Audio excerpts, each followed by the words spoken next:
Palembang dikenal sebagai daerah yang banyak memiliki koleksi kuliner khas. Di antaranya adalah martabak har, martabak Haji Abdul Razak.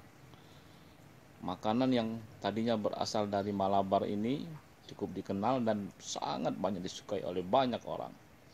Di antaranya adalah Gubernur kita,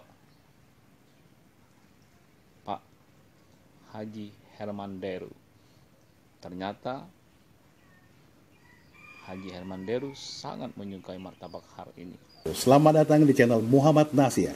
Sebelum konten ini berlanjut, jangan lupa like, komen, share, dan subscribe sebanyak-banyaknya.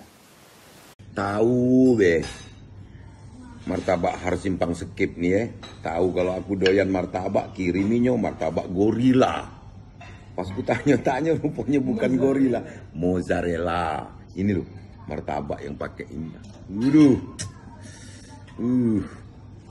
Kalau timbangan aku naik, bertanggung jawab ya. Bertanggung jawab kalau timbangan aku naik.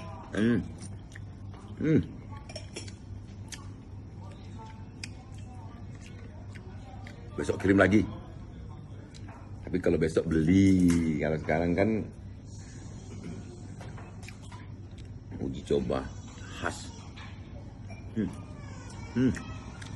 Kenapa udah dari dulu, oi?